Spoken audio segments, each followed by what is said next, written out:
Hi, this is Wishop, and I am redoing. This is a fixed version of my New Year's reading. I want to thank Kim McCluskey and Marie Scream for getting in the comments of the last video and telling me there was no audio.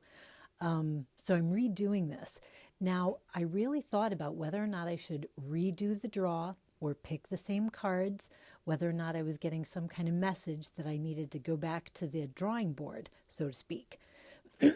But actually, I drew another oracle card, and it so reaffirmed these messages that I think I was just being told to really focus, like really focus on these messages, even more strongly than I did in the first video. So I'm redoing it. I hope you find it useful. What I did was I asked the question, what should we be thinking about with New Year's resolutions? Because a lot of people make them, a lot of people don't like to make them. So I thought I'd ask in general what to do with them. And I would do a 3-card Lenormand draw, and then I would amplify that by using a tarot card. This is like the reading that I'd like to offer you, sort of in honor of 12th night, or the 12th day of Christmas, you can think of it, or Three Kings Day or Epiphany when the Magi came with their gifts. I wanted to give 3 gifts to you of 3 Lenormand cards, and then it'll either be a tarot or oracle card, depending on how I feel about it, to answer one question that you have. This is free to you if you're a subscriber. All you have to do is email me. I'll give you more details at the end of the video, but this video will be very much like what you will receive. I'll do a private YouTube video for you and post it so that if you have a general question or a very specific one, let me know, and I would be very happy to do a reading for you. So let's get on to the general reading for everybody. It is not what I expected. Which always sort of clues me in that there's a deep message here, because when you see what you don't expect to see, then you sort of go, oh, I really am getting a very strong clue about something. So let me flip these cards here. Child. I'm using 2 Lenormand decks, you may have noticed. And actually, that sort of played into my interpretation too, because normally with Lenormand, you don't spend too much time thinking about the style of the images. You really think about the meanings. But in this one, because I was using 2 different decks, I did let the style of the images guide me a little bit. So let me sort of rephrase some of the first stuff I thought. Because my question was very specifically about New Year's resolutions, let me start with that. When I first saw this, the thought that popped into my mind was, if you are trying to set New Year's resolutions to prove that you are grown up, to show that you're taking responsibility, that you're not a child, that you're stepping forward, or you're making New Year's resolutions to please someone, perhaps a strong woman in your life, could be a mother, could be a partner, could be a boss, could be a friend, but there is someone who you're trying to show seriousness to, or maybe you even have a friend, a woman, who's doing a certain resolution and is asking, will you join me in this? And you're like, okay, I'll join you in that.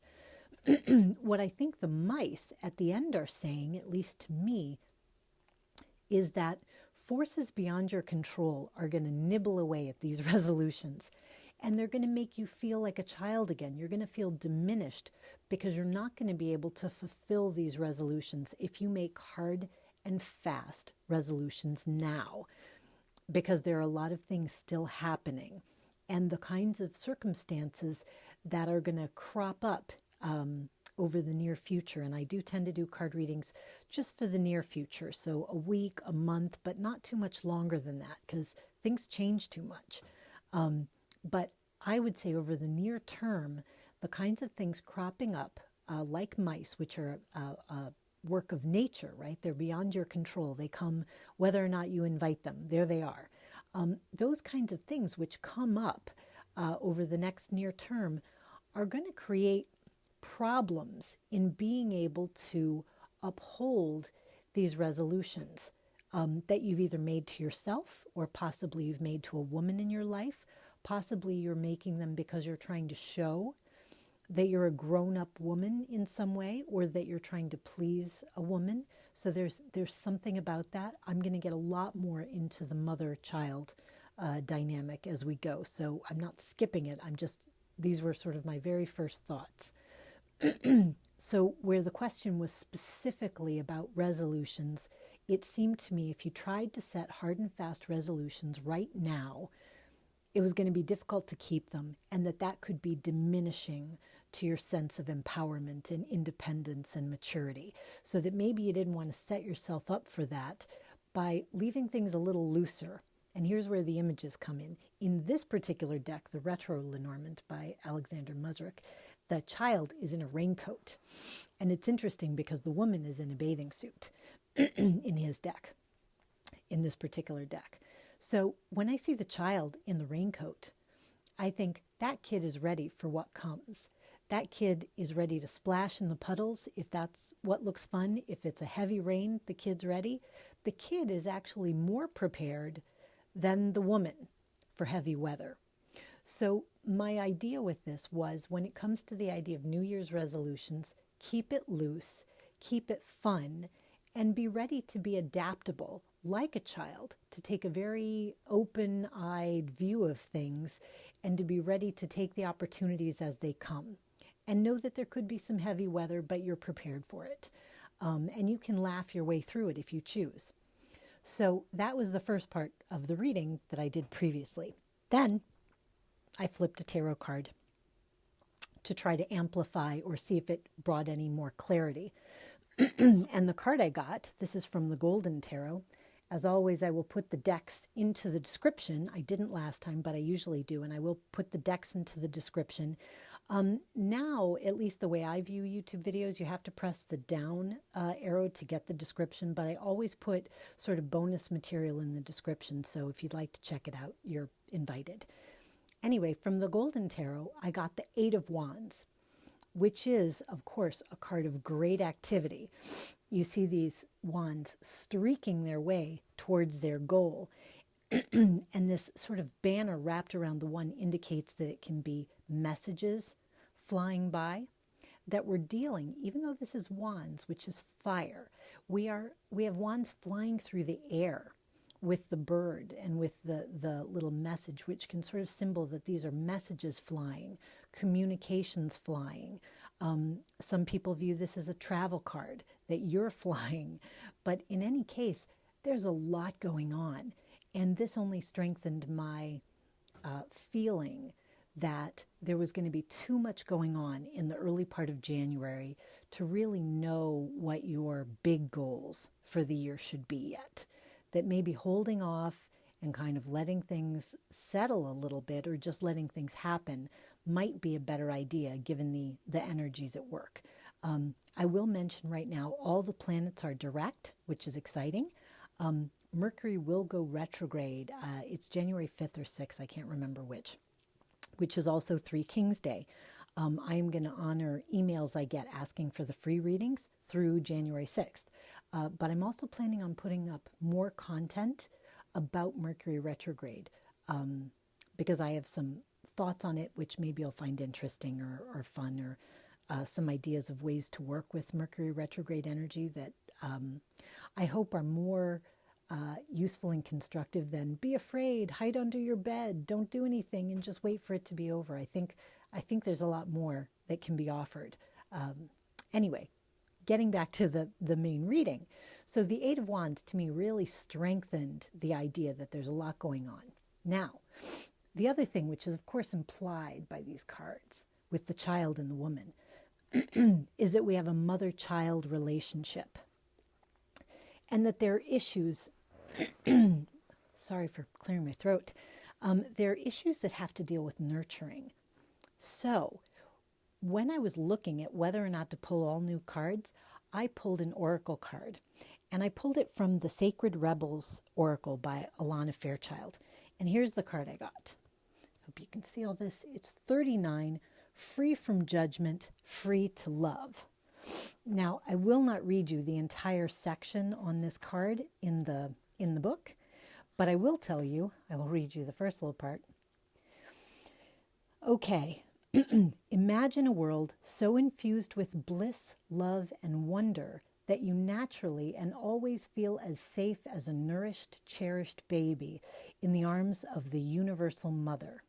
Life mothers us with kindness and sometimes, when we need it to grow, through challenge as well.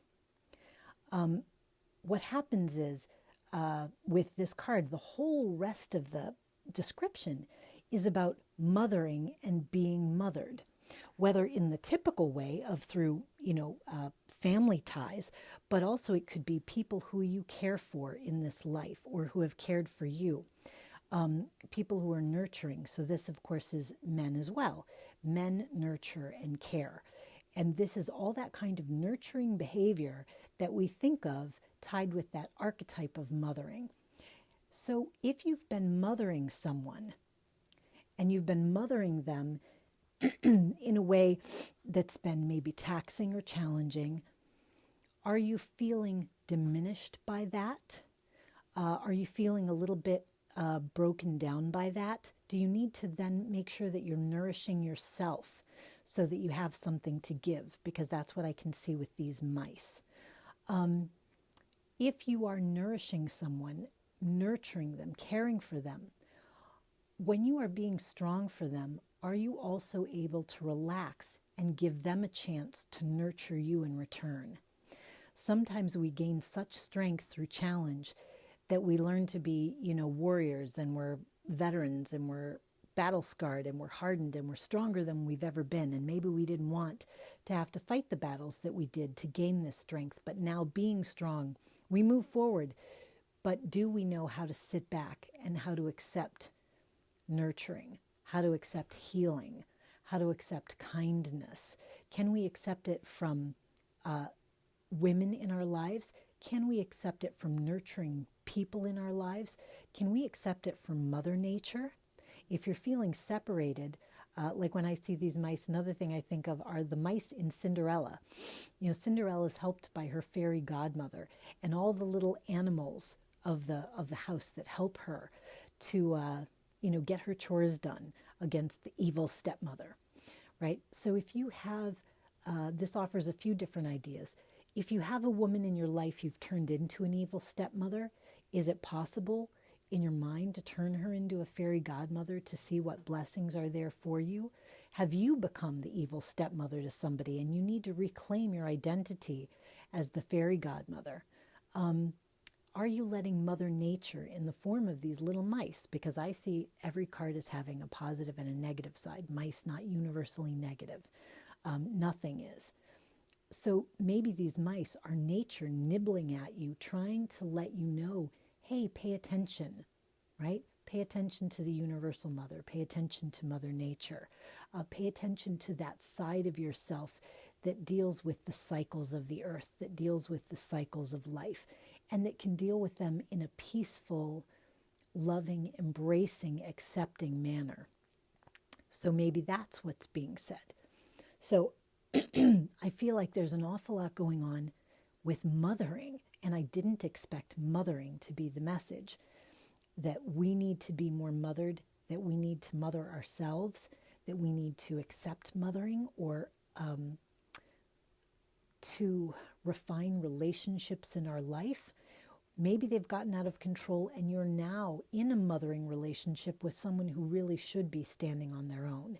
And you have to look at, with these mice, is my putting myself in the position of mother and the other person as child, is that harming our relationship? But I think if you look to what we think of as your higher self, the universal mother, loving energy from whatever sort of cosmic or personal source you find it, look to that and relax in the arms of that love and care. It seems like that's going to be a lot better thing to do in the near term than trying to set arbitrary goals and steps that you may or may not meet. Anyway, if you'd like to get a free reading from me, very like this, send me an email to this address until January 6th, and I will send you back a link to a private video. It'll be a lot like this video, and I hope you take me up on it. Thank you for being with me and for your support. Bye.